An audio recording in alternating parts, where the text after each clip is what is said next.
Hello students, hope you are doing well. तो students, आज का जो हमारा चैप्टर होगा वो एक न्यू चैप्टर है और वो चैप्टर है स्टेट्स ऑफ मैटर। ठीक है, और इस स्टेट्स ऑफ मैटर में हम लोग स्टार्ट करेंगे बेसिकली, और इसमें डिटेल में हम लोग पढ़ेंगे गैसेस स्टेट। ठीक है, तो पहले मैं लिख देता हूँ चैप्टर का नाम स्टेट्स ऑफ मैटर। ठीक है, और इसमें जो बेसिकली मेन टॉपिक पे हम लोग फोकस करेंगे वो है गैसियस स्टेट। ठीक है, वो क्या है, गैसेस स्टेट। तो देखिए, सबसे पहले तो इसमें बेसिक इंफॉर्मेशन हमें पता होना चाहिए। बेसिक मैं पहले बता देता हूँ गैस के बारे में। ठीक है, गैसेस स्टेट में हम लोग क्या क्या हम लोग डिस्कस करेंगे, और डिस्कस करने से पहले गैसेस का क्या प्रॉपर्टी होता है, ठीक है, क्या इसमें प्रॉपर्टी होता है, ये सब हम लोग अभी देखेंगे। ठीक है, तो देखिए, यहाँ से पहले तो बेसिक प्रॉपर्टी, पहला प्रॉपर्टी क्या हो जाएगा, गैसेस, जो आपने पहले 9th-10th में पढ़ रखा होगा और आपको इसमें अच्छा से भी कॉन्सेप्ट क्लियर होगा, वो एक बार मैं और रिकॉल करा देता हूँ। ठीक है ना, देखिए इसमें क्या है कि gases don't have definite shape and size. ठीक है, ये तो बहुत पहले से आप लोगों को पता होगा, gases don't have definite shape and volume. Gases don't have definite shape and volume. ठीक है, सेकेंड इसमें हमारा हो जाएगा they tend to fill all the space available to them, all the space, ठीक है, available to them and take all the shape। ठीक है, and take all the shape and take all the shape and volume of the container। ठीक है ना, and volume of the container। ठीक है, तो ये दो पॉइंट हो गया। तो पहले आप इसका स्क्रीनशॉट ले ले, उसके बाद हम लोग आगे प्रोसीड करेंगे। ठीक है, तो हम लोग अब थर्ड पॉइंट पे जाते हैं, और ये सब बेसिक पॉइंट है, ये सब आपने पहले से 9th-10th पर रखा होगा। थर्ड एकदम इंपॉर्टेंट पॉइंट है क्या, कि मॉलिक्यूल्स जो होते हैं गैस के, ठीक है ना, molecules are relatively far apart. ठीक है, molecules are relatively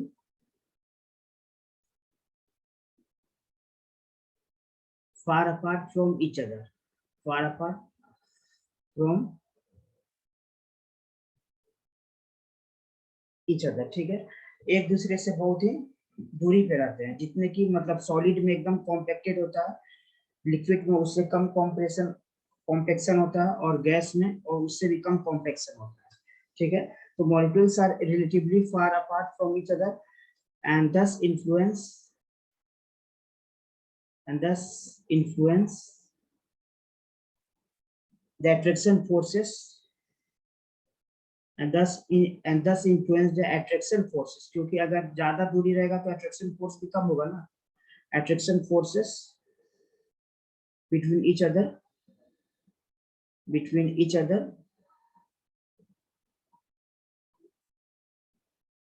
to a lesser extent, to a much lesser extent, या फिर lesser extent भी सही। ठीक है, तो पहले आप इसका स्क्रीनशॉट ले लो, उसके बाद हम लोग fundamental measurements for any given sample of gases के बारे में हम लोग देखेंगे कि बेसिकली 3 फंडामेंटल मेजरमेंट्स होते हैं। ठीक है, तो चलिए हम लोग वो सब देखते हैं। तो बेसिकली अभी तक हमने जो 3 पॉइंट पर ये तो आपको अच्छी से समझ में आ गया होगा। अब हम लोग देखते हैं फंडामेंटल मेजरमेंट्स क्या है। ठीक है, तो ये टॉपिक डाल दीजिएगा, फंडामेंटल मेजरमेंट्स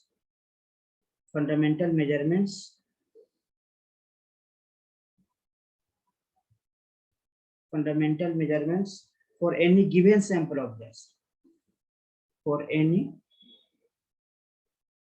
given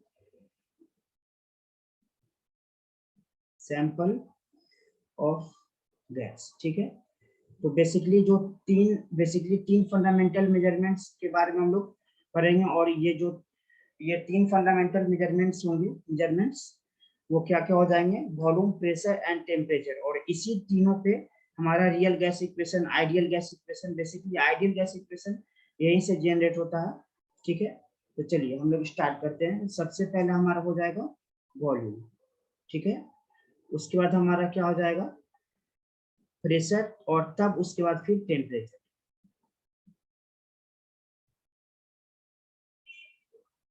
उसके बाद लास्ट में हमारा क्या हो जाएगा, टेम्परेचर। ठीक है, तो पहले आप इसका स्क्रीनशॉट ले लें।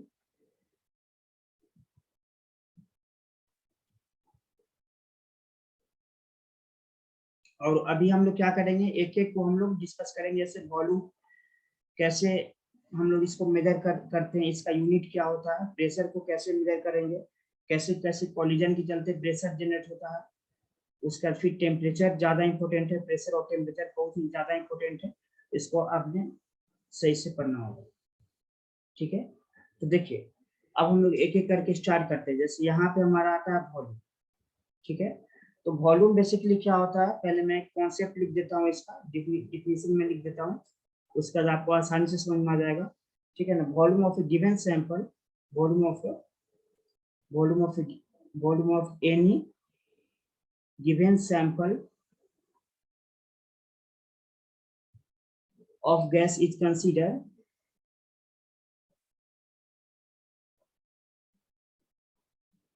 ठीक है, volume of any given sample of gas is considered to be the space of the container, to be the space of the container that it occupied।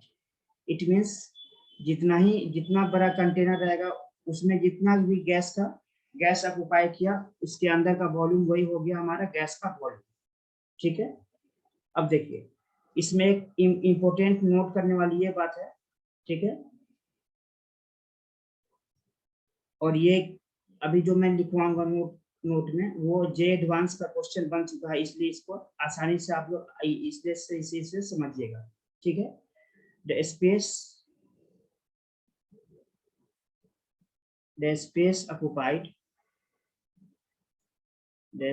occupied by the molecules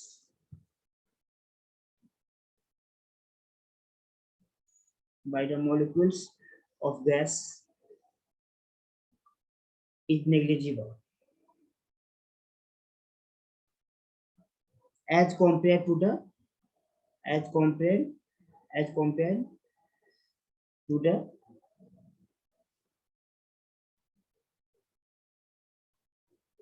volume of the container.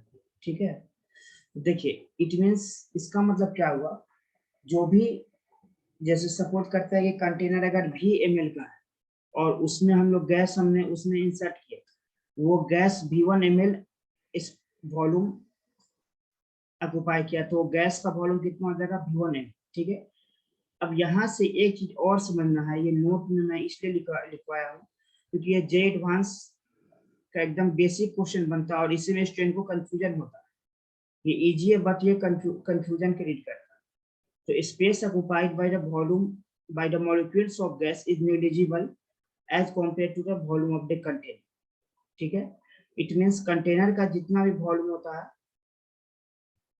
वो volume बहुत ही large volume होता है as compare to the molecules space occupied by the molecules of the gas। it means gaseous molecules का जो volume हो गया वो volume बहुत ही नेग्लिजिबल होगा as compare to the volume of the container. अगर सपोज करते हैं कि अगर कंटेनर का वॉल्यूम V ml है और गैस के मॉलिक्यूल्स का वॉल्यूम V1 ml है, तो V1 is much less than V। ये चीज को आपको समझना होगा। तो पहले आप इसका स्क्रीनशॉट ले लें।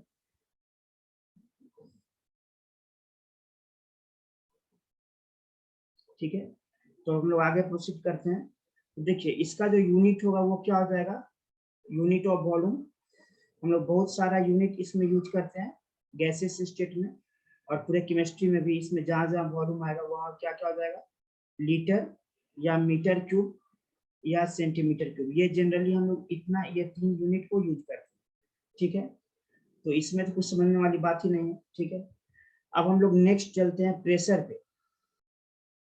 प्रेशर कैसे फंडामेंटल मेजरमेंट्स होता है और इसको हम लोग कैसे मेजर करते हैं, ठीक है। तो पहले तो प्रेशर के बारे में मैं बता देता हूँ सही से। The molecules of a gas the molecules of a gas are in continuous random motion। देखिए जो मॉलिक्यूल्स होता है गैस का वो कंटिन्यूअस रैंडम मोशन में होता है। कंटेनर में हम लोग उसे डाल दिया तो रैंडमली मूव करते रहे, ठीक है। The molecules of the gas are in, ये चीज इंपॉर्टेंट है और यहीं से 2 पॉइंट क्रिएट होता है। The molecules of the gas are in continuous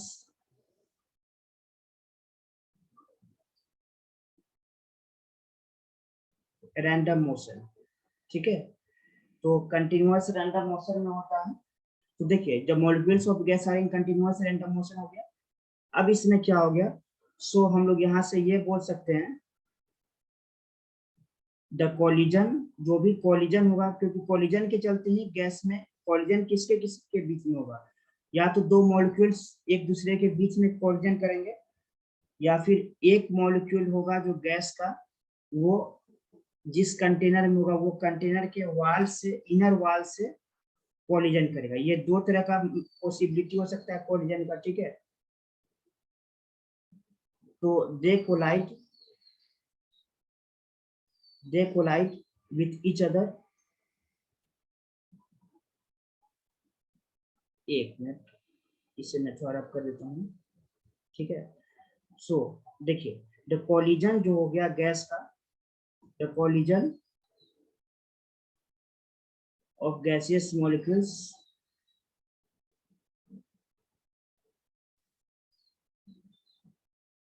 take place in 2 ways, ठीक है। 2 तरीके से हो सकता है। पहला हमारा यहाँ पे क्या हो जाएगा, they collide with each other, they collide with each other, एक दूसरे के बीच में कोलिजन होगा। वही मैं कह रहा हूँ ना कि दे कोलाइड विथ ईच अदर, ठीक है। तो पहले आप इतने का स्क्रीनशॉट ले ले, उसके बाद हम लोग आगे प्रोसीड करेंगे।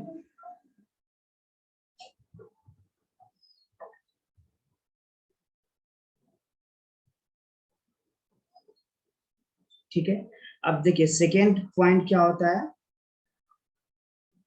एंड, और दूसरा पॉइंट क्या हो जाएगा, दे also collide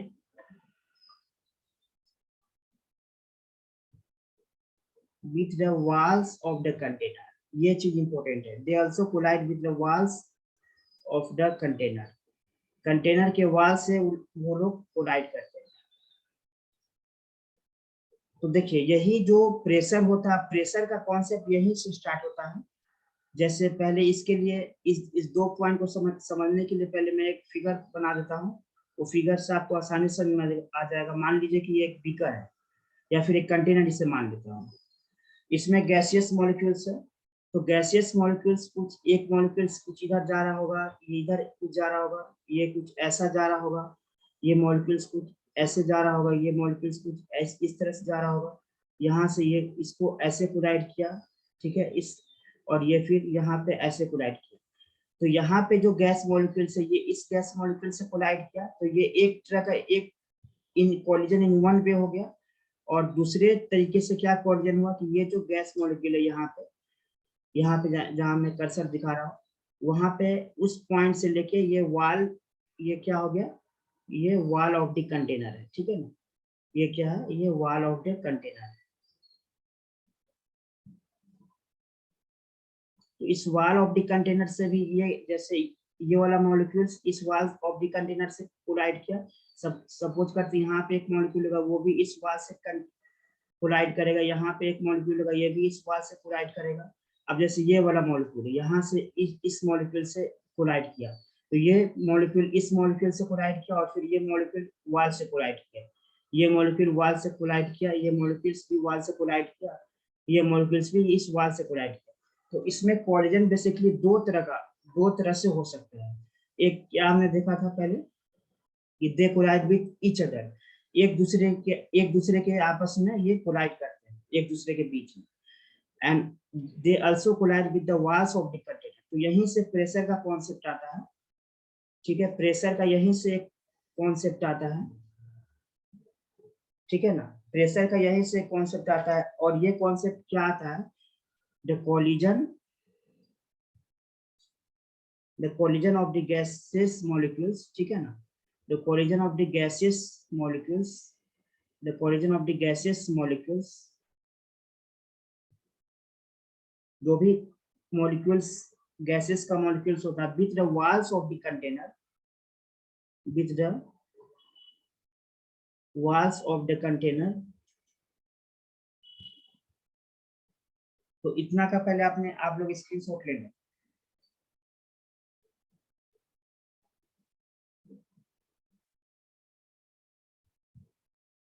ठीक है, तो देखिए the collision of the gases molecules with the walls of the container are known as pressure. उसी को हम लोग क्या बोलते हैं, इसी को हम लोग क्या बोलते हैं, इसको हम लोग क्या बोलते हैं, प्रेशर बोलते हैं, ठीक है। एंड प्रेशर इज क्या हो जाता है हमारा, pressure is force per unit area. Pressure is also force per unit area, ठीक है। तो यहां से हम लोग ये लिख सकते हैं ना कि P is equal to F by A. It means अगर F फोर्स से कोलाइड किया वॉल पे, और अगर वॉल का जिस वॉल पे वो कोलाइड किया कोई भी एक पार्टिकुलर गैस मॉलिक्यूल, उसका अगर एरिया अगर ए है, कैपिटल ए है, तो जो प्रेशर हो जाएगा वो क्या हो जाएगा, F बाई ए। क्योंकि प्रेशर क्या होता है, pressure is also called force per unit area, ठीक है। अब इसका यूनिट क्या हो जाएगा, प्रेशर का यूनिट क्या हो जाएगा, यूनिट हो जाएगा न्यूटन पर मीटर स्क्वायर, ठीक है। या फिर एक तो हो गया न्यूटन पर मीटर स्क्वायर, क्योंकि फोर्स का यूनिट न्यूटन हो गया, एरिया का यूनिट क्या हो जाएगा, मीटर स्क्वायर। या फिर ये हो जाता है mm ऑफ Hg, ठीक है, या फिर ATM। ये सब बहुत इंपॉर्टेंट है, ठीक है। या फिर टोर, ये सब हम लोग देख सकते हैं। तो ये सब आप लोग ये बहुत ही इंपॉर्टेंट है, इसका यूनिट क्या होता है और यूनिट कन्वर्जन भी हम लोग अभी देखेंगे, ठीक है। तो पहले इतने का आप लोग स्क्रीनशॉट ले।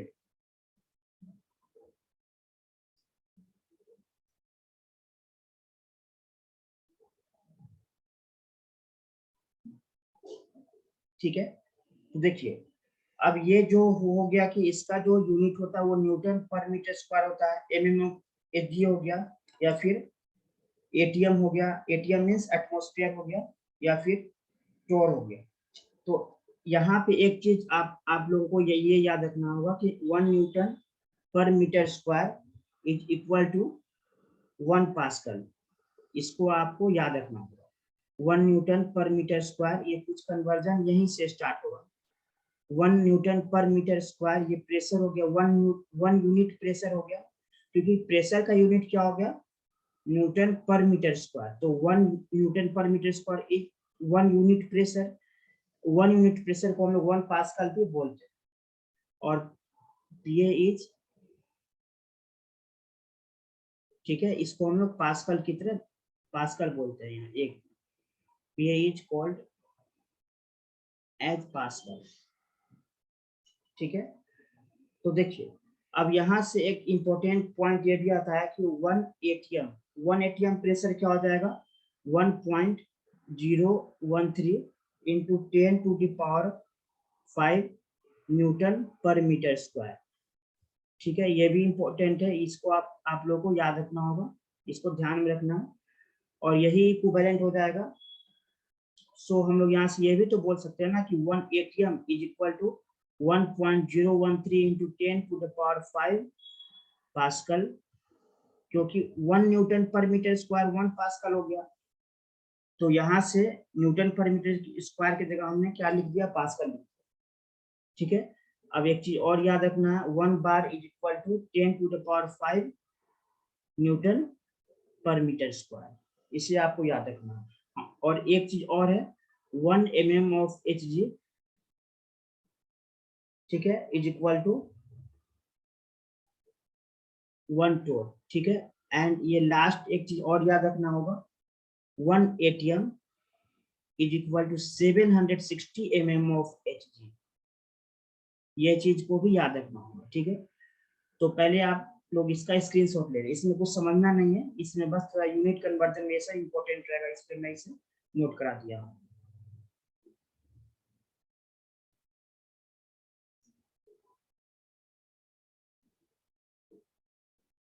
ठीक है, तो आपने इसका स्क्रीनशॉट ले लिया होगा।